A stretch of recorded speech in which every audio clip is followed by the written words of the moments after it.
quarter, so I think they probably held on, because Navy couldn't move the ball and they couldn't stop BYU.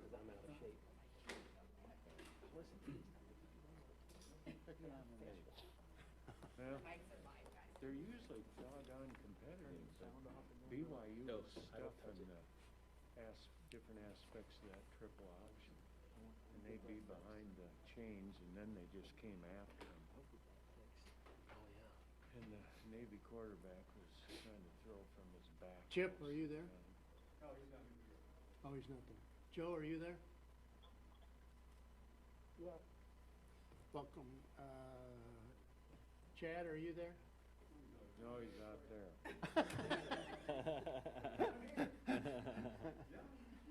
Stacy, are you there?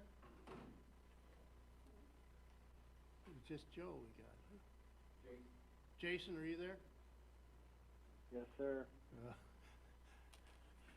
Kind of a deep voice you got, Jason. Probably been outside today, it's cold. Yeah, it does.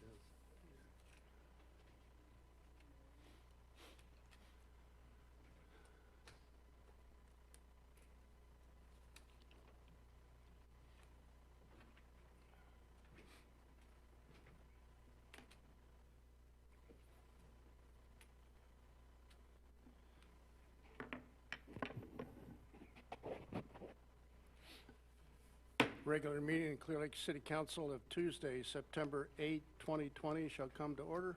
Please rise for the Pledge of Allegiance. I pledge allegiance to the flag of the United States of America and to the republic for which it stands, one nation, under God, indivisible, with liberty and justice for all. Thank you. Motion to approve the agenda, please. So moved. Second. By Bennett, seconded by Mark, that we approve the agenda. Is there any discussion? All in favor signify by saying aye. Aye. Opposed, same. Motion carries to the consent agenda.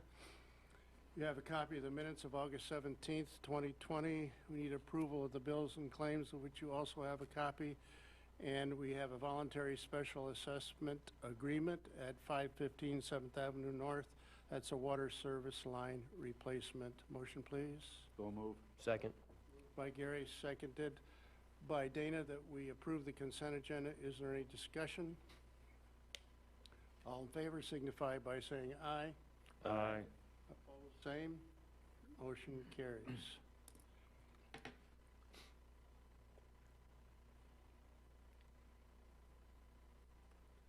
Now we'll have the Clear Lake Police Department Lieutenant swearing in ceremony. We will have the administration of the oath of office to Brendan Hines, who will be the second watch commander, and to Corey Goody, who will be the third watch commander. Would lieutenants please come forward, and please bring a guest with you. Please stand in front of Councilman Hughey, if you would, please.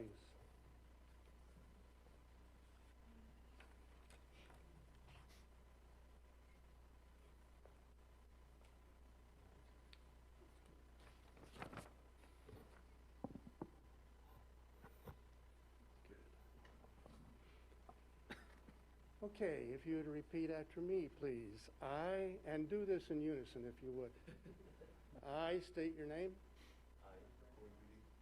Solemnly swear that I will uphold the Constitution of the United States and the Constitution of the State of Iowa and the ordinances of the City of Clear Lake, and will faithfully discharge the duties of Police Lieutenant for the City of Clear Lake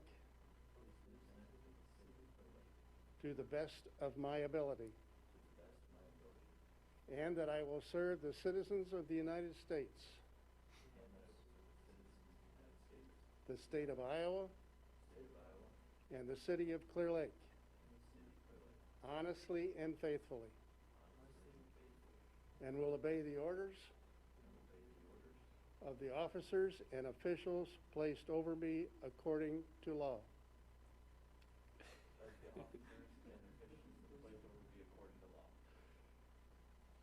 Congratulations, gentlemen.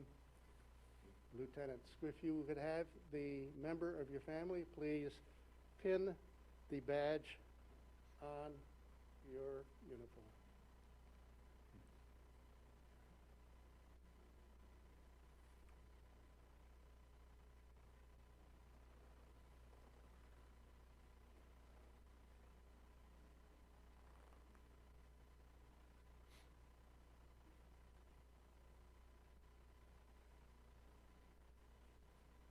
Please join me in congratulating Lieutenant Heinz and Lieutenant Goody.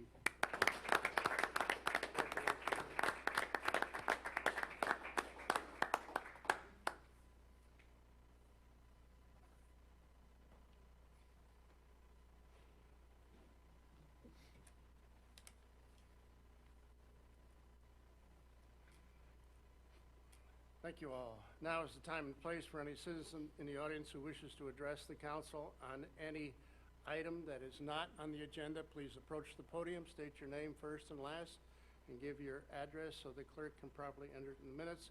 This is not a discussion time nor a question and answer time, but an opportunity for you to state your issue or concern. None appearing, we'll move on to unfinished business. Ordinance amending water service fees. This is ordinance number 854 on the third and final reading. This is an ordinance amending the Code of Ordinances of City of Clear Lake 2003 by amending the water service fees. Motion, please. Second. Moved by Dana, seconded by Mike, that we approve ordinance number 854. Is there any discussion? Mark? Yes. Mike? Yes. Dana? Yes. Bennett? Yes. And Gary? Motion carries 5-0, and ordinance number 854 is duly adopted. Go to new business, 7A, Clear Lake Community School and City of Clear Lake Joint Wellness Center Project. Chapter 28E, agreement for the construction and shared use of a recreation and wellness center. Review, Mr. Flory. Thank you, Mayor. Council, run through the items here in your packet on this. The first purple sheets in your packet are the draft, the proposed 28E agreement for the construction of the shared use recreation and wellness center with the Clear Lake Community School District. Print's a little small on this, so I get the glasses out. But you'll note it's the duration of the agreement is for the initial term is 25 years after the filing of the agreement. Just kind of walk through. I mean, all of these are things I think that are pretty well known to you, but some of the highlights in the agreement. The Wellness Center Board identifies that there will be a 5-member board that is responsible as the governing entity of the Wellness Center, and that would be comprised of 2 members of the school district, 2 members of the appointed by the Clear Lake City Council, and 1 community member selected at large by the mutual consent of the other 4 members of the board. So in terms of maybe go to the next page, the furniture and fixtures identifies that city has a responsibility to provide for the furniture, fixtures, and equipment for the project that are necessary to operate the project as a recreation and wellness center. On the next page, the use of the project, the district use of the project. District shall have priority use of all components of the project except for the elevated track, fitness area, and workout area, as well as the indoor playground. Page, city use of the project. The city shall be permitted to operate the project as a membership-based recreation and wellness center open to dues-paying members, subject to what we mentioned earlier on the district's use of the property. Collection and use of fees. The city may charge user fees for program fees, membership fees for the use of the project by members of the public. Just maybe down to E, there will be 100 parking spots designated for use by the wellness center. And then again, just more issues kind of related to liability and insurance that are pretty boilerplate for agreements like this. You know, also prescribes again the district's responsibilities for the exterior and interior maintenance and repairs issues, and stipulates the city would be responsible for the utilities for the facility. So Just in the way of some further background on that, if you recall back at the meeting on December 2nd, 2019, council had entered into an agreement with the Clear Lake School District, approved a letter of intent that outlined, again, both our entities' desire to work together in good faith towards a mutual partnership that's now reflected here in the proposed 2080 agreement that you have before you this evening. We also agreed to set the date for a hearing on a proposal to issue not to exceed $700,000 in general obligation notes for the project. At the meeting on January 6th, you took the additional action required under the code to authorize that issuance. And on January 20th, 2020, you conducted the statutorily required public hearing on that. So in terms of the next items in the packet, after the 28E agreement, the blue sheets in your packet are a resolution approving the loan agreement on the $700,000 general obligation wellness center note that I just alluded to. Again, that's a 5-year note. As you recall, we took bids on that, and that was September 2nd, 4 o'clock. The bids for the private placement of this debt was due in. We requested proposals from the local banks for that. We have 3 quotes back from local banks. The lowest cost borrowing proposal that was submitted was from MBT Bank at 0.37% interest. So again, that is a amazing rate to say the least. So if you look at the white sheets in your packet, you'll see a summary of the 3 bids that we received. I would just add that all 3 of those are amazing bids, and the one again from MBT Bank at 0.37 is the bid that was the least costly borrowing proposal to the city. On the next sheets there, you'll see the debt service schedule, again a 5-year note. You'll see the principal borrowed is $700,000. The total amount of interest paid on that will be $9,540.86.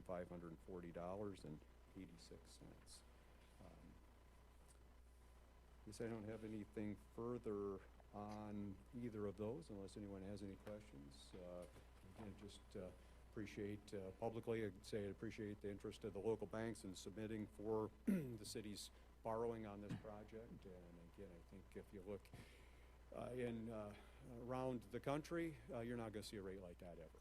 You know, that's once in a generation, maybe in a couple of generations, you might see something like that. So. I talked with one of our outside folks in Des Moines on this, and he had made a very positive comment about he thought that was indicative of the city's strong financial position where we're at currently in terms of our borrowing capacity and our low tax rate and so forth, and also our healthy reserve funds. So I think you don't get those kind of rates by accident. I know other communities that have recently issued for larger amounts, different structures and so forth at a different time. They're much higher. I know school is not the city, but they issued here a few months ago, and they were just south of 2%. So I think timing on these things is a big deal, and I think we played it pretty well. And in order to get an interest rate like that, again, I think it's more than just luck. And I think the rates that we got from all 3 banks, we couldn't have gone wrong with any of them, and we're fortunate with the banking institutions that we have here that they're interested in being partners with us in these kinds of projects. That's a fantastic rate. It really is. And, much, like you said, much appreciation to all 3 of them, but especially appreciation to MBT. It's great. Yeah, I don't know this, but I would suggest of all the borrowing done in the state in a very, very long time, maybe ever, that could be the lowest rate you'll ever see. Council, any questions for Mr. Flory? I've got one quick one on 2080 agreement. Yep. I guess it's E under the city use of the property, parking.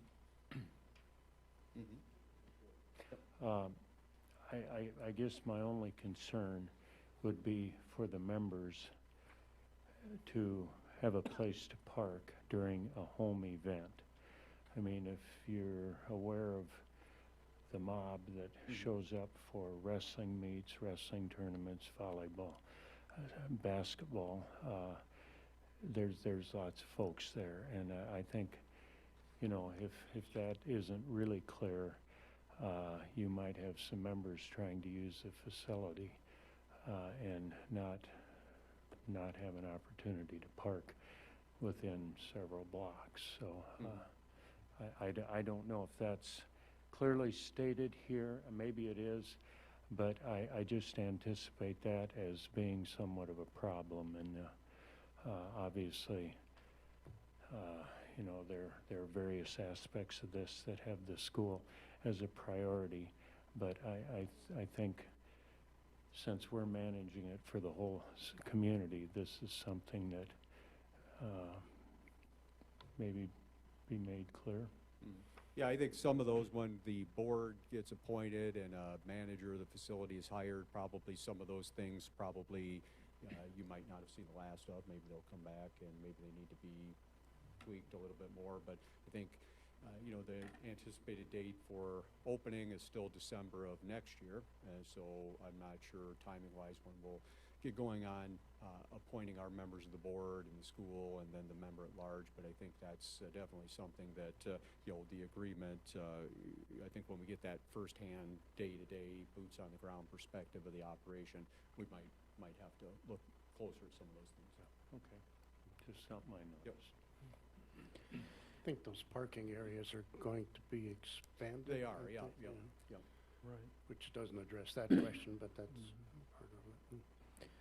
Yeah, I would just like to comment on it if I could, Mayor. I totally agree with your comments regarding the rate that we got. That's just an amazing rate. And as you said, can you think of another community, Scott, that in Iowa that's gotten a rate that low? They're anywhere. No.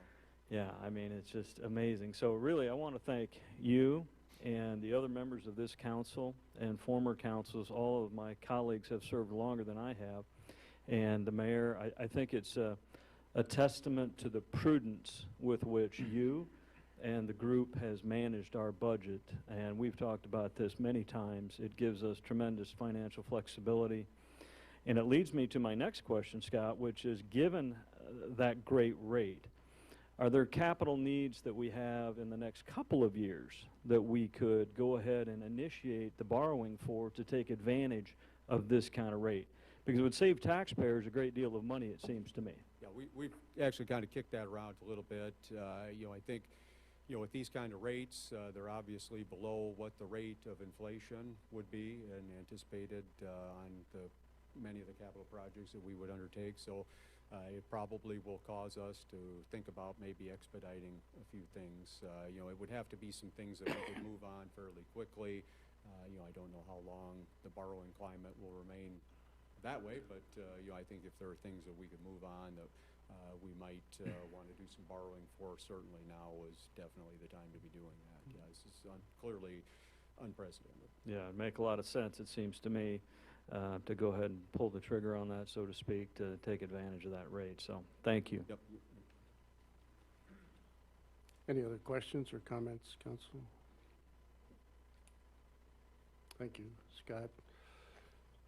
Council, let's go back to 7A, 1, the approval of the 28E agreement. Can I have a motion, please, to approve the 28E agreement with the Clear Lake Community Schools? So moved. Second. Moved by Mark, seconded by Dana, that we approve the 28E agreement with the Clear Lake Community Schools with regard to the Joint Wellness Center project. Is there any discussion? All in favor signify by saying aye. Aye. Opposed, same. Motion carries. Thank you. And now to 7A2, the $700,000 general obligation wellness center note. Have a motion to approve the award of bid to MBT Bank at 0.37%. Motion, please. So made. Second. Moved by Mark, seconded by Bennett, that we approve the award of bid to MBT Bank in regard to the $700,000 general obligation wellness center note. Is there any discussion? All in favor signify by saying aye. Aye. Opposed, same. Motion carries. And now, a motion to approve Resolution 2048. This is a resolution approving and authorizing a loan agreement and providing for the issuance of $700,000 General Obligation Wellness Center Notes, Series 2020A, and providing for the levy of taxes to pay the note. So moved. Second. Moved by Dana, seconded by Mark, that we approve Resolution 2048. Is there any discussion? Mike? Yep. Dana? Yes. Bennett? Yes. Gary? And Mark? Yes. Motion carries 5-0. Resolution, 2048 is duly adopted. Well done, gentlemen. Well done, Scott. Thanks. 7B, Iowa COVID-19 Local Government Relief Fund Review. Mr. Flory. Yeah, thanks, Mayor. I'll just back up for the clerk, just as a reminder. The underwriter wanted to know the exact time, so just make sure you got that when we made the award. They're kind of particular on that, so record will reflect it was awarded 6:20 this evening. So, I only have the yellow sheet in your packet on this item. It's a resolution requesting reimbursement from the Iowa COVID-19 Government Relief Fund. You've probably seen that in the paper here. The county government recently passed a similar resolution, as did the city of Mason City. Essentially, this is funding opportunities that were made available by Congress through what was called the CARES Act. It's an acronym for Coronavirus Aid Relief Economic Security Act, and that's to provide economic relief to communities and governments related to the COVID-19 pandemic. In Iowa, the governor allocated $125 million of the state's share of that funding for direct expenses that have been incurred in response to the COVID-19 emergency. So for Clear Lake, the maximum amount of funding available for us under this program is $179,437.56. Now, there is a kind of a couple deals at play here. So there's a program through FEMA that if you're making application for certain things, you have to apply there. This is not for that. This is a different program, and this is a local government relief fund program. So we're going to be making application for public safety personnel costs that are associated with our response, not overtime hours, just regular hours. So that would be like dispatch, police, ambulance, and those kinds of things. So we'll be making an application. It has to be in by the 15th, and so we have to have this resolution passed. Essentially what the resolution is just stipulating that the council agrees to abide by the rules and regulations associated with this act, and if not, we would be subject to reimbursement if we spent those funds. So again, that has to be in by the 15th of this month. Our ask is going to be for 25% of our personnel public safety costs associated with the time period from March 1st through July 30th. And so that we believe will more than max out our allotment of the $179,437.56. So we are not gathering any other costs because we won't need to. We'll again max out our eligibility with just that 25%, and that's something that's identified in the act. It's supposed to make things easier for local governments, I guess, that they say 25% is considered to be a given, if you will, in this case. So that's what we're making the application for, and we've got some folks working on that, and they'll get that application filed by the 15th. We're going to have a couple of meetings with the folks in Mason City and try to coordinate understanding it as best we can with them. It's like a lot of government programs. There's a lot of bureaucracy, and it's as clear as mud. Okay. I don't have anything further unless anyone has any questions on that. Council, any questions for Scott? Thank you, Scott. Therefore, I'll entertain a motion to approve Resolution 2049, a resolution requesting reimbursement in the amount of $179,437.56 from the Iowa COVID-19 Government Relief Fund. So offered. Moved by Mike, seconded by Gary, that we approve Resolution 2049. Is there any discussion? Dana? Yes. Bennett? Yes. Gary? Mark? Yes. And Mike? Yes. Motion carries 5-0. Resolution 2049 is duly adopted. 7C, Buddy Holly Place Railroad Crossing Safety Improvement Agreement. Mr. Flory. Thank you, Mayor. I know Mike likes sayings from old baseball players, so if this seems like deja vu all over again, it is. We had previously looked at this back in 2018, but I'll just kind of run through these items here in the packet. The orange sheets there, the first items in your packet are an agreement for crossing safety improvements with the Iowa Department of Transportation. And this is, again, pretty similar to what you've seen before, with the exception that it now adds more of a local component to the project. The previous application was more specific to just the railroad and their improvements here. So this one also now, it ties the city in as well as the DM&E Railroad. So previously, what we had looked at with this project was a project that the railroad was going to be making improvements to the crossing. We had gotten some safety funding for improvements at that Buddy Holly crossing and Highway 18, and those are competitive funds and based primarily on safety-related issues, things like accidents and so forth. So there's a long waiting list for these funds, so we got moved up on the list, and fortunately going to get some funding here. Now, if you're familiar with that intersection, if you will, the crossing, it has signals but not gates, and because of some accidents that took place there in the DOT and railroad review, we're going to be installing signals and gates at that location. So that's not anything new that you haven't heard before.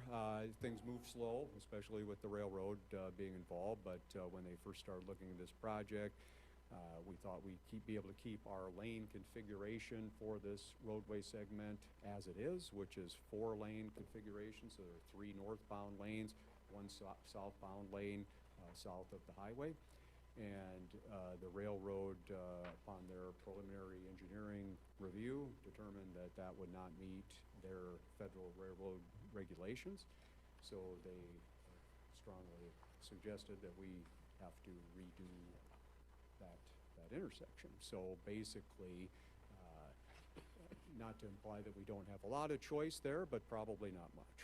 And so we have looked at, with Jason's firm, he's on the phone here and can help me out with this, a redesign of that. First iteration that the railroad had looked at had involved kind of a median in the roadway there that we thought was going to be difficult for us for snow removal, so there would be a median in the middle of Buddy Holly going towards the railroad tracks that would have a gate arm that would lower. And the reason for that was that they're not able to get a gate arm to meet their standards that would cover 3 lanes. They can do 2 lanes. So we had to backtrack, do a little redesigning on that, and that's what you'll see in the packet.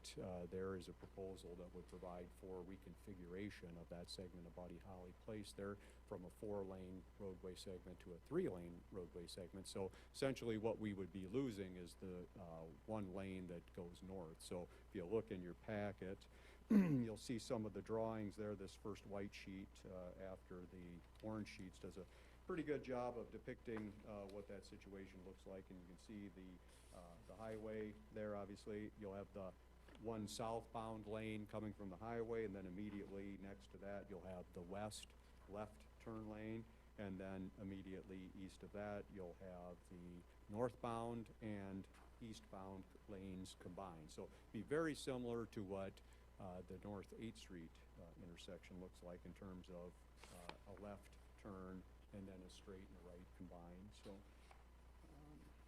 in terms of the scope of the project for the city's portion of it, we've estimated out that our portion of the project would be about $155,000 total. So we worked through that with the DOT, and we were able to impress upon them the added cost to us of making these modifications to the roadway. And so they were generous enough to include that in the funding agreement. So we are going to be reimbursed for these at 100%. The crossing improvements themselves, so the gates and the signals are done by the railroad. They submit to the DOT, and the DOT pays them 90% for their work on this. So they will pay us 100%. So the gray sheets in your packet identify the scope of the improvements and the estimated cost of what those improvements are. Gary may relate to this more than anybody, but you'll see that the roadway flaggers are nearly the most expensive item in the whole bid tabulation.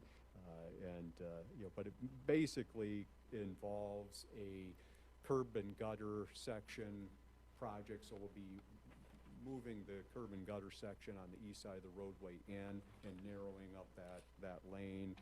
Obviously, significant signage and striping would have to be done as part of this. This portion only involves, so I mentioned before, is about $155,000. This portion is only about $50,000, so the actual pavement type stuff itself is only about $50,000 is the estimate.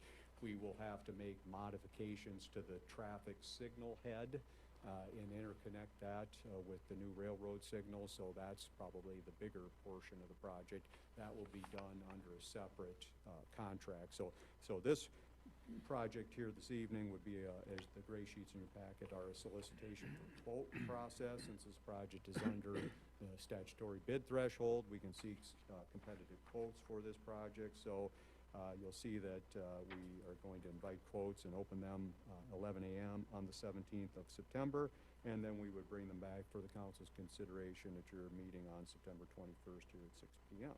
So we do have the usual requirements in the contract pertaining to liquidated damages and bond and those kinds of things. So let's see what else have we got here. Now, Jason, what am I leaving out here that I should be talking about?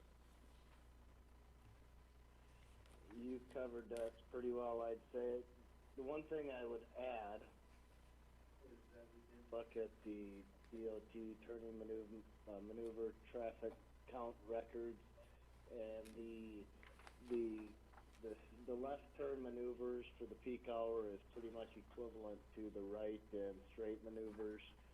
So we are comfortable eliminating a lane here and not reducing the level of service overall within the intersection, specifically for the northbound traffic. I'd probably also add that this is kind of the first phase. Joe's been working on this for a long time, so unfortunately he won't get to see the roadway crossing improved, despite him working on it for, I think, years. The crossing itself is also eligible for funding for replacement, so the actual rubberized crossing itself. So our anticipation on the schedule would be that we would make these improvements this fall, that the railroad, in conjunction with that, would follow right along with us and make their improvements to the signals and the gates. And then the following year, we hope to be in the funding queue for improvements to the grade crossing itself. And I spoke to the gentleman from the DOT, Mr. Klopp, who's the engineer who was involved with this project on behalf of the DOT, and he indicated that our application looks favorable for future funding, hopefully again in the next federal fiscal year for that grade crossing itself. So if you've been on that one lately, that one's a little bit on the rough side. So again, hopefully in a couple of years that will be improved, and we'll have a whole new gates, crossing, signals, and much safer. I know visibility has been an issue there, and that's one of the things that they look at is the visibility. I think in particular from the west is pretty limited here, so that was part of the justification for the gate. So in total, this is about, with the city's portion of the project, you're looking at about a $450,000 project. So the railroad portion of it is about a little over $300,000. So it's $500,000 doesn't go very far anymore. Can I ask a question? Certainly. Thank you. So the railroad portion of fixing the actual crossing won't come until probably next year. Right. And as far as you know, will that also include the elimination of the second track, which is a turnout with no switch? Yes. In fact, that might go a little sooner than that. That may be done in conjunction with this Well, new gate and signal yeah, project. So that may precede those grade crossing improvements. But yeah, that is definitely, I know Joe and I know Nelson met with some folks out there one day, and I think you kind of brought that up, and they agreed with that and committed to taking that. That used to deliver lumber to the siding of Woodford's storage shed there, and hobos, which would then go across the highway. Well, no, the highway wasn't there. They'd go up to the Molly McGrowan Park area with the hobo jungle during the Depression era, and according to my dad, that went really great for the hobos until someone got knifed out there, and then some of the guys that had various weapons in Clear Lake decided the hobos should move on. Just a little tidbit for those of you that enjoy tidbits. Unfortunately, we live in less interesting times. Not to go on it, as you know, my pet peeve is still there. That's that little signal house that Oh, that moved out of there, but that can be taken care of whenever they decide to do the signage yeah. there. Makes sense going with that track, yeah. Yeah, someday we'll go there. So, any other comments, questions with regard to the railroad crossing safety? Okay, Jason, did you have anything else? No, sir. Okay, hey, thanks, Jason, appreciate it. Okay, I need a motion, first of all, to approve an agreement with the Iowa DOT. Motion, please. So moved.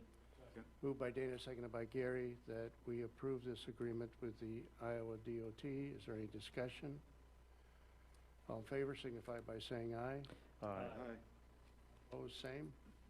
Motion carries. And now a motion to set the date for receiving competitive quotes, and that shall be, correct me folks if I'm wrong, 11 a.m. September 17th.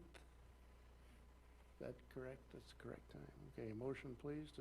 So offered. Second. Moved by Mike, seconded by Mark, that we approve the receiving of the quotes on September 17th at 11 a.m.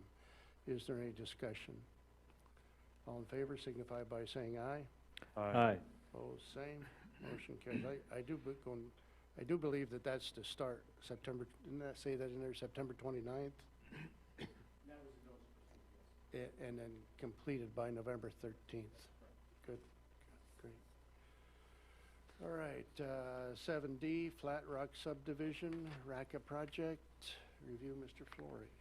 Thank you, Mayor, Council. Go through the items in your packet here. I understand from the clerk we've got Mr. Robert Duvall, who's a civil engineer associated with the project, on the phone, or at least I believe he's on the phone this evening, so I'd just take a moment here to introduce him. I'm going to go through the items here in your packet. Find the color. I think the first item is green. Resolution authorizing the reimbursement of funds expended from the general fund, sanitary sewer fund, and water fund from the proceeds of the tax increment fund for capital project. And that is the RACA project, as the mayor indicated. And the next sheet in your packet is the yellow sheets are a development agreement that I put together for sanitary sewer extension and water and sanitary sewer services. And then following that are some maps that show the project and the layout of the proposed subdivision and so forth. So in terms of some background on this, the developer is Flat Rock Group LLC out of Omaha, Nebraska. They have purchased, in your packet you saw the layout there of the property. The tract of property is 10.91 acres and proposed the platting of a two-lot subdivision that would be known as the Flat Rock Subdivision, located on Highway 122, north of 36th Place, and what would subsequently be dedicated and platted to the city as future extension of North 40th Street right-of-way. Developers proposing an economic development project for Lot 1 in the subdivision. Lot 1, you'll note on your items, there's about 4.5 acre lot. The RACA building would consist of the construction of a pre-engineered metal one-story, about 14,500 square foot in size, building with 5,671 square feet designated for offices, conference room, support, staff area, and showroom. The remaining 8,865 feet would be service bays and wash bays, parts storage, etc. Building will be constructed with metal panels, overhead doors, glass door front, and a masonry veneered front. Project represents a capital investment of $3 million. I would note that local contractor Dale Snyder Construction is doing the work on that project. Company is currently located in the unincorporated portion of Cerro Gordo County between Clear Lake and Mason City. They're described in my write-up, but they're an aerial and material handling lift solutions business, and they represent the top aerial work platforms, lift trucks, and warehouse equipment. They do have 14 locations throughout the Midwest, and currently they have 13 individuals who are employed there. In terms of the timeline for the proposed subdivision, that is anticipated to go to planning and zoning later this month, and we expect that the preliminary plat would come back to the council at your meeting on September 21st. The development itself does require the extension of sanitary sewer main line improvements, so approximately 1,315 lineal feet of 12-inch PVC pipe would be extended. The extension of sanitary sewer will also enable future property to be served, including the Mason City Municipal Airport. And as many of you know, the airport currently is served by the City of Clear Lake for its potable water services. So city's proposed to assist Flat Rock Group by providing sanitary sewer collection system extension pipe material. City would purchase the pipe material directly from the supplier, so Joe solicited the quotes for this. We received competitive quotes on this, of course.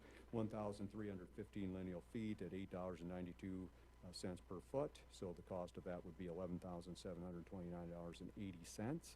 Additionally, we would provide for reimbursement of costs associated with water and sanitary sewer service laterals for Lot 1 to serve the new building in an amount not to exceed $14,300 for water and $13,200 for sanitary sewer. And both Joe and Jason reviewed the contractor's numbers on that.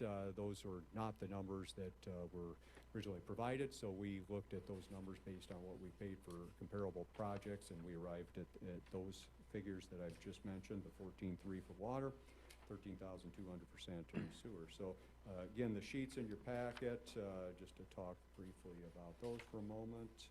The green sheet, again, you've seen these many times. That's basically where we are going to internally float the debt on this project. So the cost of the water service line extension would be funded from proceeds from the water fund, likewise for sewer, and the sanitary sewer main line as well. So we would then reimburse those individual funds, and perhaps general as well, but we would reimburse those funds with proceeds that we would receive from our tax increment financing fund. So this project is in one of the city's urban renewal tax increment financing areas, so we would certify this debt to the county as we do every December 1st, and that would be part of our TIF collection. So again, we would reimburse that with those proceeds.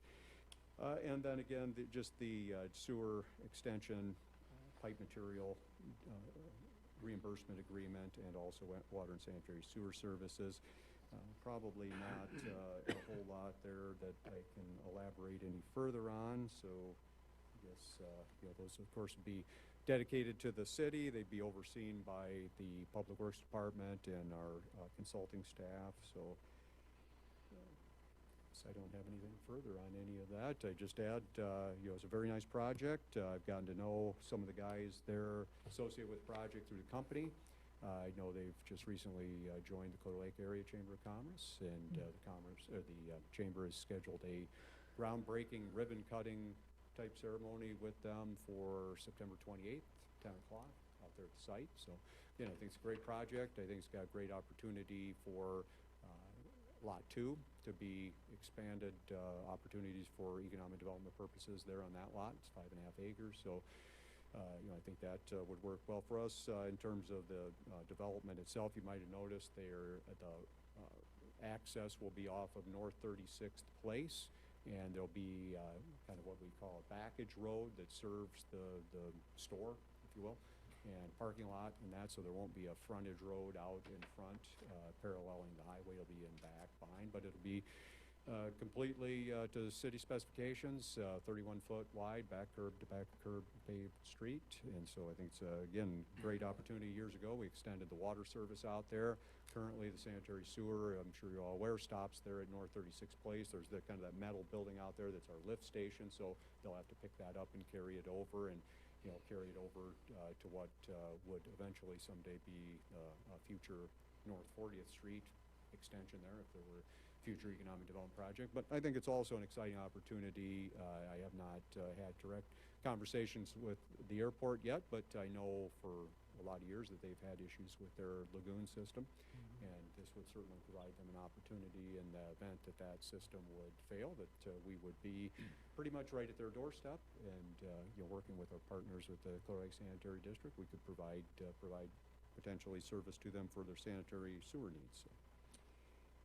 So I think that's about all I've got on that, unless anybody has any questions for me. I don't know if Mr. Duval is on the phone, if he has anything he'd like to add. I just want to thank you guys. Exciting project, and thanks for your support, and here for any questions if you have any. Council, any questions for Mr. Duval? Thank you for joining us, Mr. Duval, and appreciate your being a good, solid Clear Lake business person and a member of our chamber. We appreciate your moving here very, very much, and looking forward to the development out there. Thanks.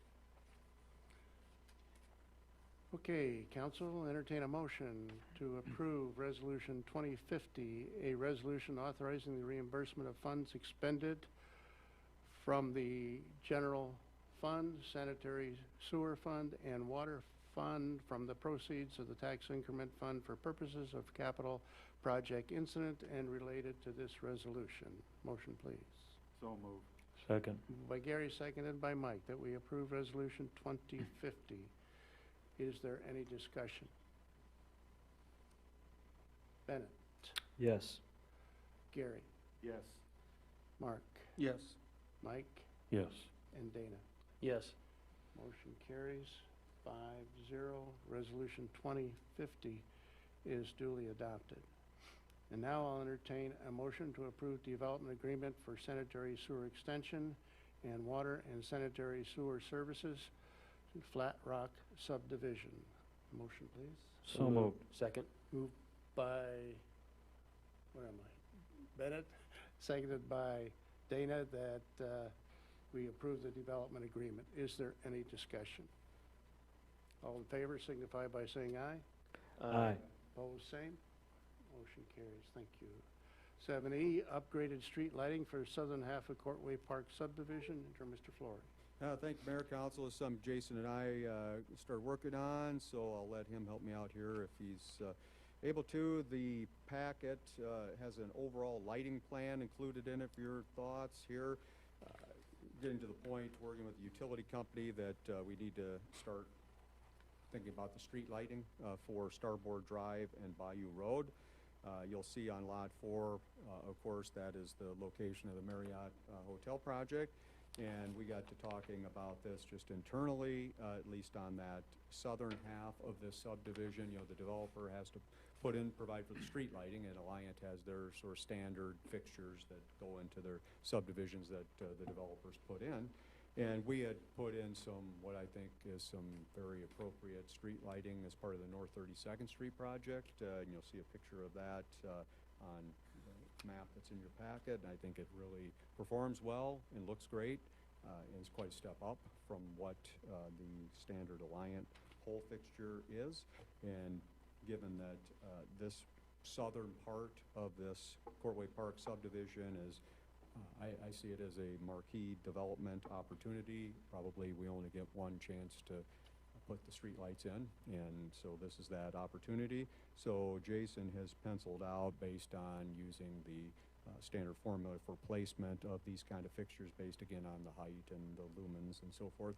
Got 9 fixtures that would be proposed as street lights for this project. The anticipated cost of that is approximately $60,000. Of course, that's something we would bid out. The net cost to the city would not be that.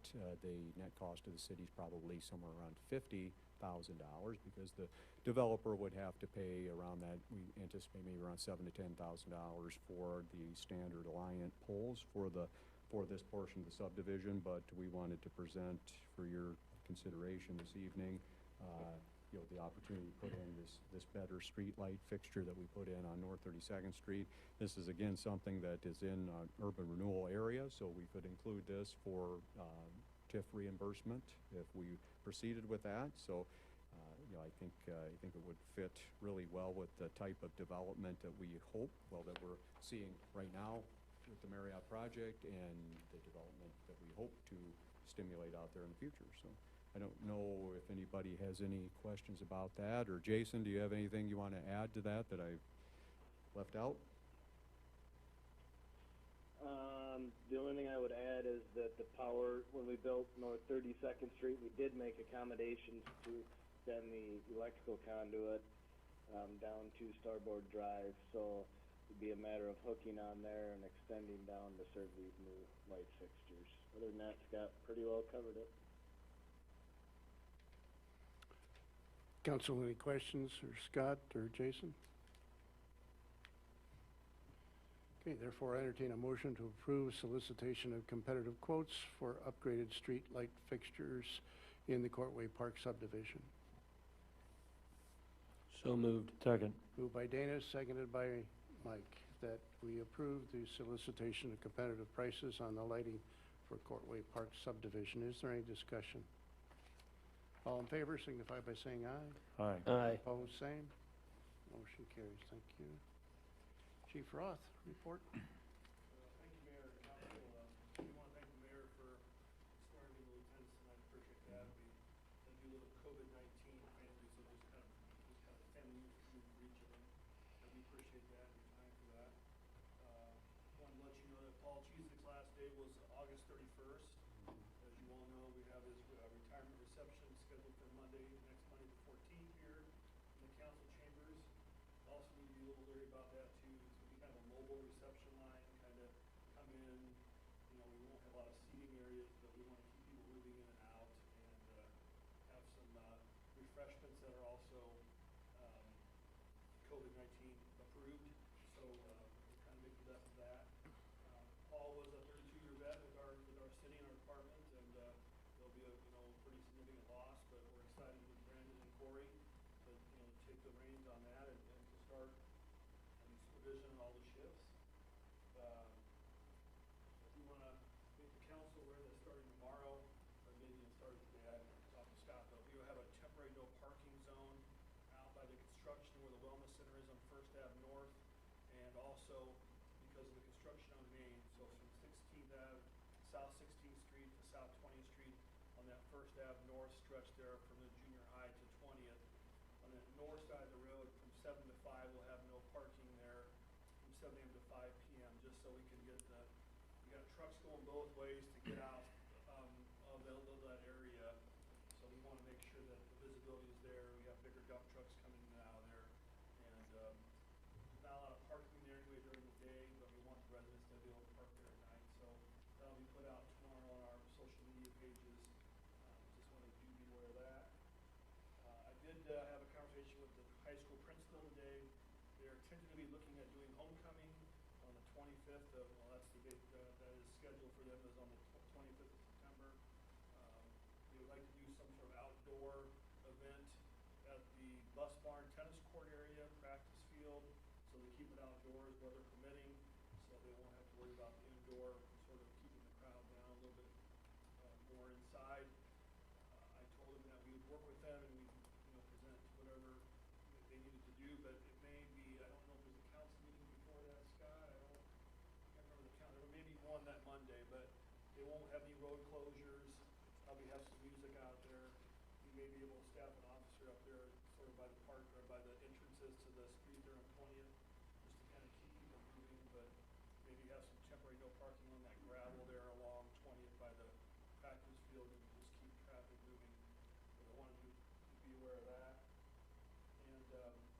Scott Ford actually was on the ball again, but we contacted public health about trick or treat. I know that's still a month away, but it's gonna be on a Saturday night this year, the 31st.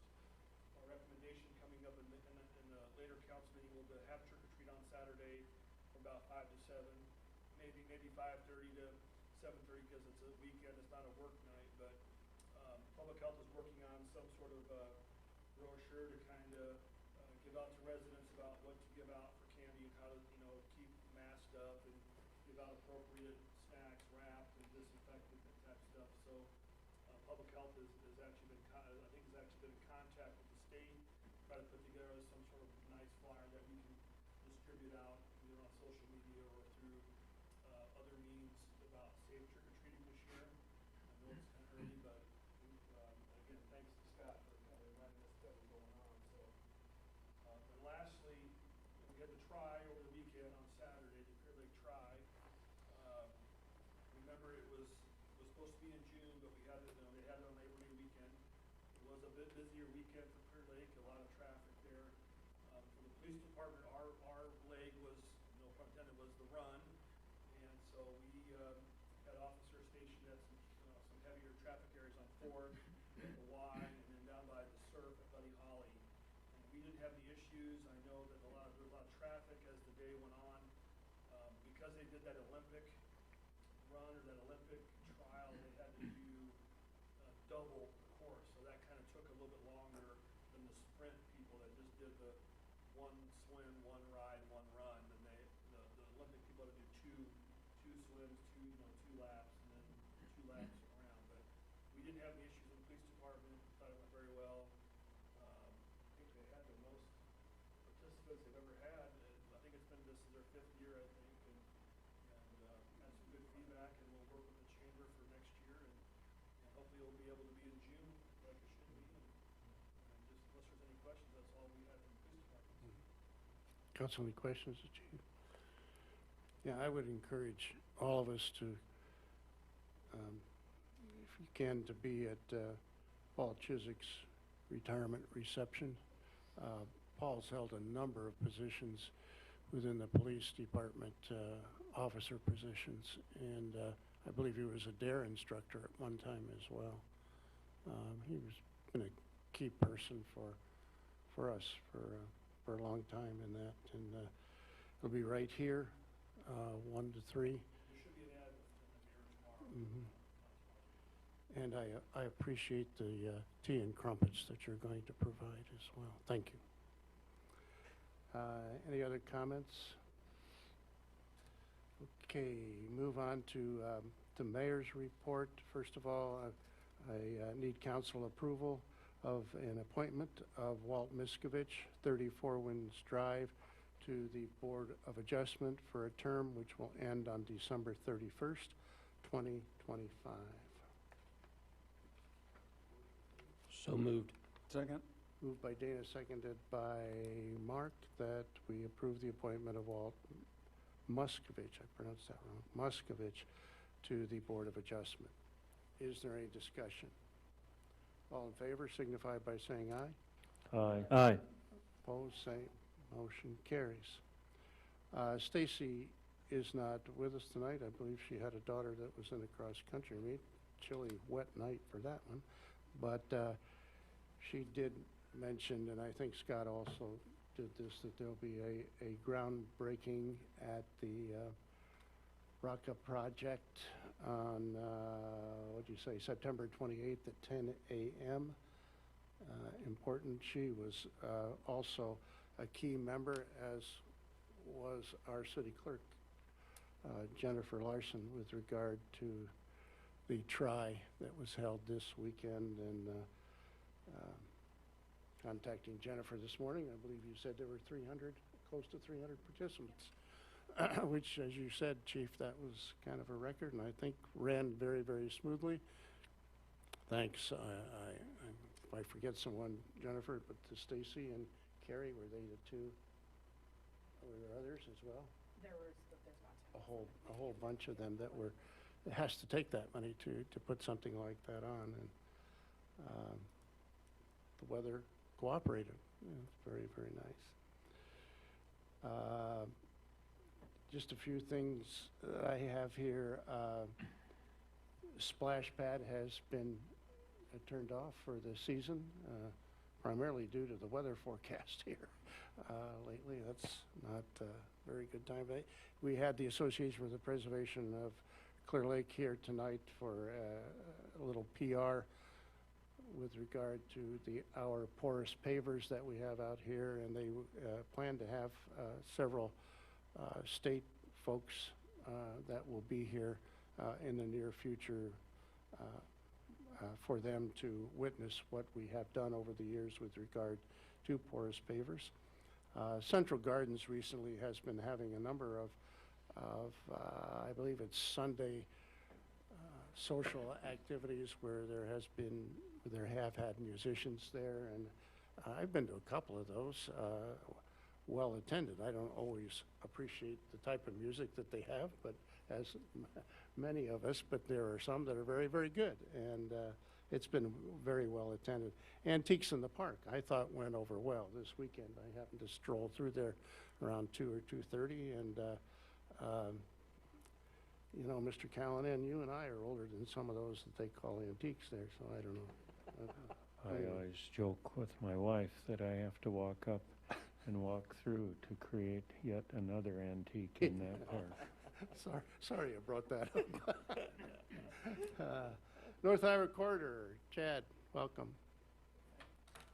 Thanks, Mayor, Council. Got tired of watching you guys on YouTube, so I thought I'd pop in and just give you a quick update and see if Scott can get me a better refi on the mortgage while I'm at it. It was nice to see. That's pretty great. Anytime you get under 1% and less than 0.5%, it's pretty wild. So, but no, just a few things. You know, we had peaked at our unemployment rate in the county here over 11% when all this stuff hit, and we've really every month kind of seen that drop down all the way down to 6.5% here in this latest update. So that's kind of about 1% every month, which has just been good to see. We are doing employment counts at our top employers this month, and we are seeing the numbers have decreased year over year across most of them, but not drastically. You know, we continue to hear, like we've been hearing from the start, they don't anticipate this being permanent, any job losses or things like that, by and large. So we're very fortunate on that front here locally. Also today was just announced that Alliant, a key partner of ours, was recognized for the second year in a row by Site Selection Magazine as one of the top utilities in economic development nationally. So that puts them in the top 1%. Had over $800 million in economic development activity this past year, and a big chunk of that was right here in North Iowa, so very proud of the partnership we have with those guys, and I think that's really exciting news as well. Several projects continue to go on. Obviously, the Bushel Boy project is going. It's a little bit delayed, but they anticipate opening here in December. So that's really exciting to see. Working with them right now on some hiring and different practices like that. We've continued, as I mentioned, to have really strong lead development. And we've actually had a couple of site visits in the last month or two from prospective businesses. So really, honestly, we've gotten as many phone calls or interest in this region as in my 5 years. I mean, it's just been interesting to see. Some other states have been our best marketing tools, to be really honest, and we've got some other businesses that are kind of tired of what they're dealing with other places. So one of the things that we're talking about through our Vision North Iowa partnership and with our other economic development partners is just how we continue to capitalize on that. Working on some things with our partners at the Iowa Chamber Alliance, the Professional Developers of Iowa, whose boards I'm on, and how do we capitalize on this as a state? How do we make the most of this unfortunate situation? You know, we've remained fairly stable in the state and especially in the region, and I think that this can be an opportunity area for us, and we're really fortunate that we had already put in motion some things on the marketing front. Actually, in the next week, we'll be unveiling the video we did with Iowa Economic Development Authority for North Iowa. That really highlights our quality of life and some of the things that we have to offer in North Iowa. That's going to be going through, I believe it's KCCI, the Channel 8 down out of Des Moines. All of their marketing channels is who the state partnered with. But we're also going to be doing some 30-second spots and some electronic marketing through things like Hulu and YouTube and all of that. That'll get just little snippets on all the videos you watch. Just trying to hit those target markets, again, where we're seeing people that have an interest in our area. So just something we're trying to do, drive some business and some people, hopefully, to our area. I've talked about the Avance people recruitment effort we're doing as well. One Vision, I can't remember if I mentioned this in the last month or two, but over the last month, One Vision did make one of the first hires through Avance. So really excited to see that. And they also, I believe, have an offer out for a second, and they're continuing to interview through that process. And actually, our partners up in Windworth, Betco, had a company, and I can't say the name offhand, that actually is partnered for 30 jobs through that program.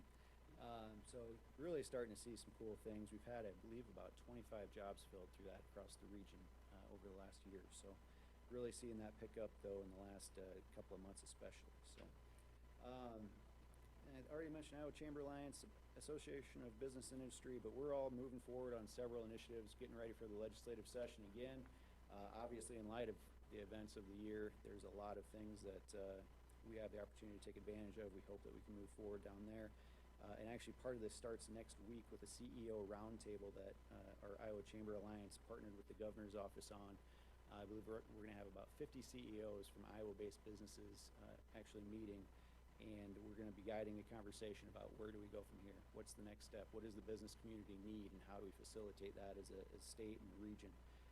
So really looking forward to seeing where that goes. We'll have the governor there. We'll have Debbie Durham there. I think we'll have about 10 of us CEOs from chambers and development organizations. So should be a good opportunity for us. But again, it's been an unfortunate year, but we've handled it really well. And I think it's a testimony to the leadership of the cities and the county and in general the state. We've seen some good things. So hopefully we can keep on going forward.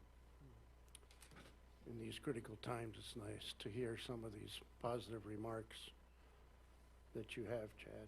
I also want to mention, correct me if I'm wrong, anyone here, but I do believe that I read where if and when a vaccine for COVID is developed, that McKesson will be one of the more prominent, if not the prominent distributor of that. And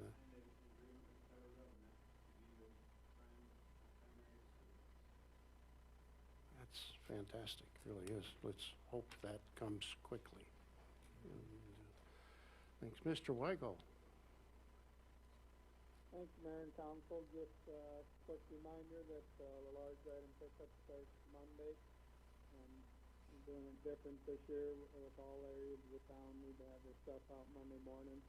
That way we don't have to go back over if things progress fairly quickly like they have been. But obviously with this year, everybody being home, I think it might end up being a larger one. But that's the way we're going to do it this year. And then the appliance pickup will be Thursday, as it always is. That's all, Your Honor, unless you have questions. And those items should be out by 7 a.m., correct? Correct. Council, any questions from Mr. Weigel? Thanks, Joe. Mr. Flory. Mayor, just wanted to take the opportunity this evening to announce that we've selected the new finance director for the city of Clear Lake, Creighton Schmidt, and Creighton will succeed Linda Nelson, who has spent more than 30 years as finance officer with the city. Schmidt is 32. He's a native of Cedar Rapids and has more than 10 years experience with Marriott International, and he comes to Clear Lake from Washington, D.C. metro area, where he was a multi-property director of finance and accounting. His career with Marriott spans involvements with communities like Coralville, San Jose, Salt Lake City, Newport, Rhode Island. So he's had a pretty successful career for someone of his age. And so that's his education. He has a bachelor's in business administration and accounting from Iowa. He has a bachelor's in business administration, business management from Iowa. And he also has an MBA with distinction from the University of Iowa. So happy to have someone with his professional experience and his academics coming to our community and to our organization. Do just mention that, again, while he was in Coralville with Marriott, he had the opportunity to work closely with the city there.